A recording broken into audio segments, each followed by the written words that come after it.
Je m'appelle Hipparque. J'ai vécu au IIe siècle avant Jésus-Christ et, sans modestie de ma part, je dois vous dire que je suis le fondateur de la géographie et de l'astronomie.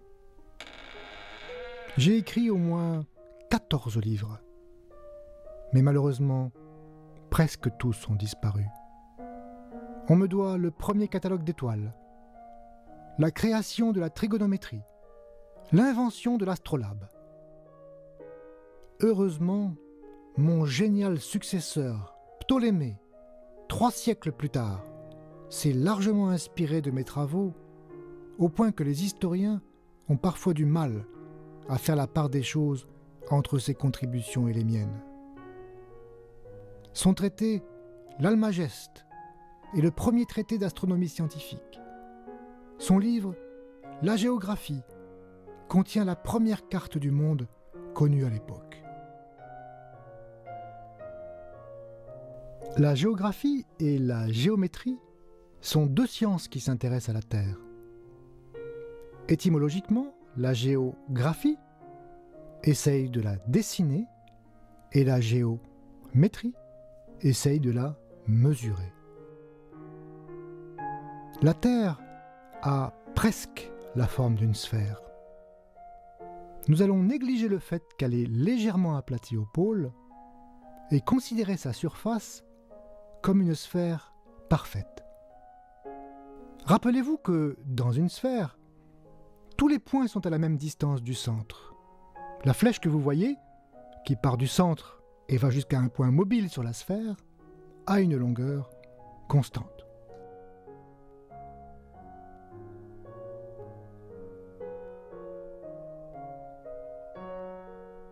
Choisissons un axe pour la sphère. C'est une droite qui passe par le centre. Si l'on coupe la sphère par un plan qui contient cet axe, la découpe se fait sur un grand cercle, qui, lui-même, décompose la sphère en 2 hémisphères.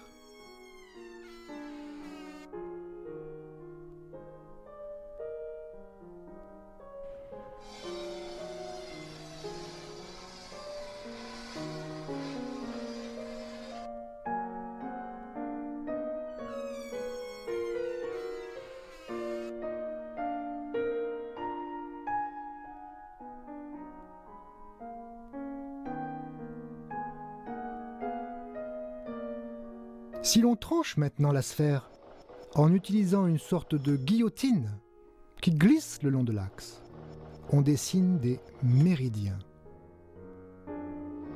Ce sont des demi-cercles dont les extrémités sont situées au pôle nord et au pôle sud.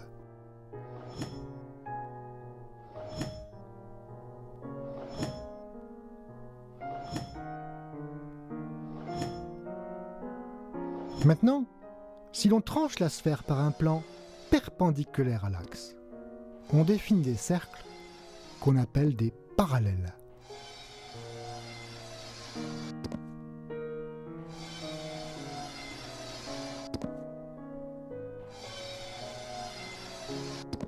Ainsi, la sphère est recouverte par 2 réseaux de courbes, les méridiens et les parallèles. L'un des parallèles est bien connu, c'est l'équateur, à mi-chemin entre les 2 pôles. L'un des méridiens a été choisi comme origine. Pour des raisons historiques, il passe par l'observatoire de Greenwich, en Angleterre.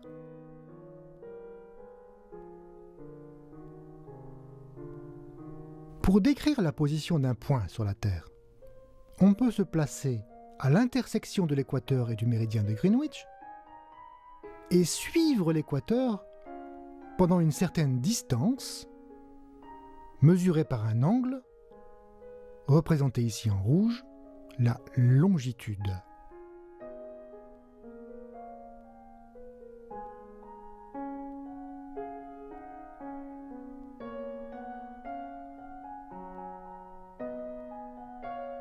Et ensuite, remonter le long d'un méridien sur un autre angle, représenté en vert, la latitude.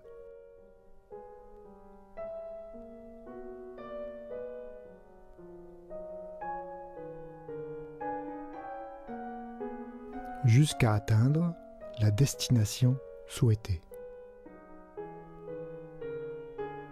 Chaque lieu sur la Terre est donc parfaitement déterminé par la donnée de deux nombres, sa longitude et sa latitude. Puisqu'il faut deux nombres pour décrire un lieu sur la Terre, on dit que la sphère est de dimension 2. Et les mathématiciens l'appellent souvent S2.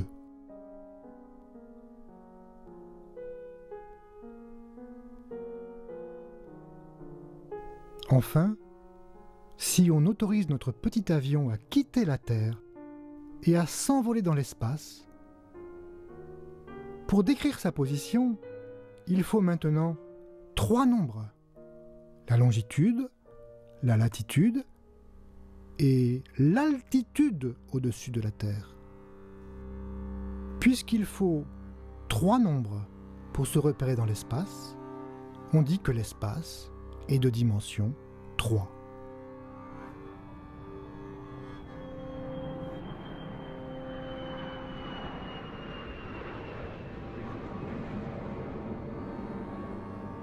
Sur les portraits accrochés au mur, c'est Ptolémée que vous voyez, le père de la cartographie.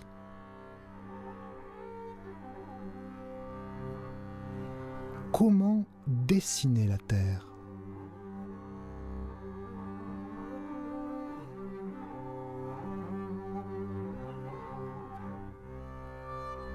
Une méthode est de la projeter sur un plan.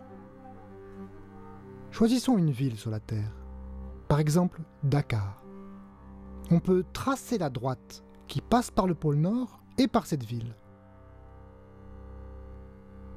Cette droite va couper le plan de la table en un autre point qu'on appelle sa projection. Ainsi, chaque lieu sur la Terre peut être projeté sur le plan de la table. Plus notre ville est proche du pôle Nord, plus elle se retrouve envoyée loin dans le plan. Elle peut même sortir de la table. C'est pour cela que l'on dit que le pôle Nord n'a pas de projection, ou plutôt que sa projection est à l'infini. Toute la Terre, à l'exception du pôle Nord, peut donc être représentée sur le plan de la table. Cette carte du monde s'appelle la projection stéréographique.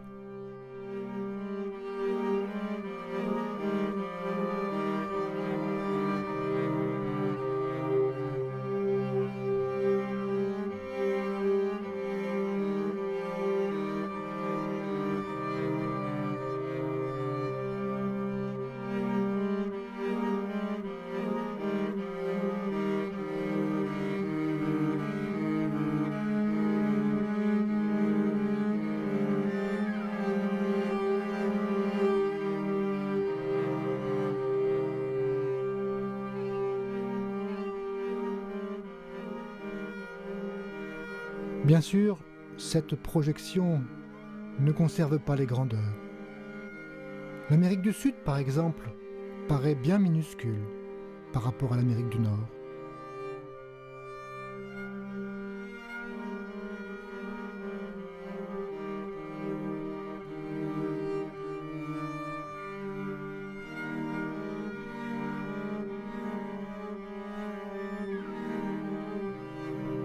Pour bien comprendre la projection, nous allons faire rouler la Terre comme une balle et projeter toujours à partir du point le plus haut.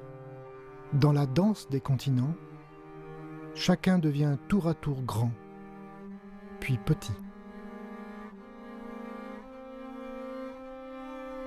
Mais si l'on y regarde de plus près, on voit que la forme est respectée, même si les longueurs ne le sont pas.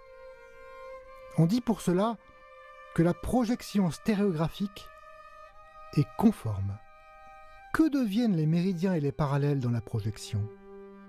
Quand on projette à partir du pôle nord, les méridiens deviennent des rayons issus du pôle sud et les parallèles deviennent des cercles concentriques.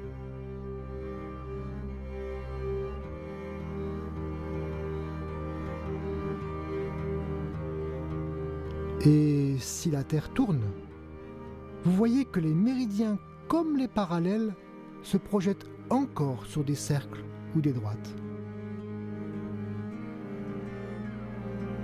La projection stéréographique transforme les cercles tracés sur la sphère en des cercles tracés sur le plan. À l'exception bien sûr des cercles qui passent par le pôle de projection, qui eux sont projetés en des droites dans le plan.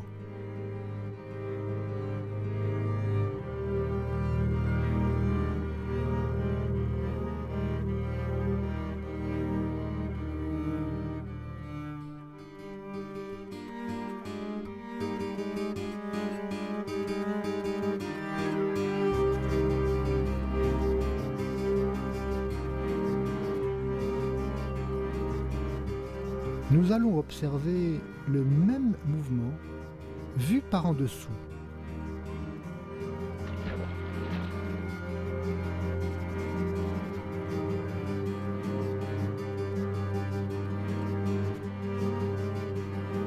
On voit ainsi les méridiens et les parallèles qui forment deux faisceaux de cercles.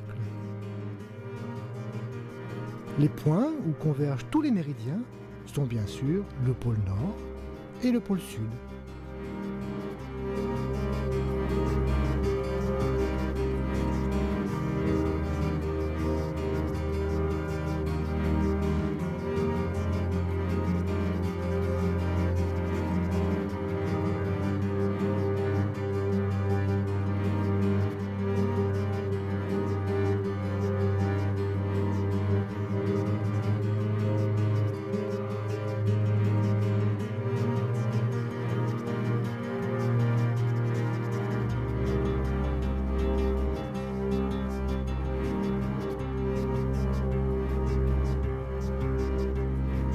Vous l'avez reconnu? On voit ici le méridien de Greenwich, où s'achève la première étape de notre voyage vers la 4e dimension.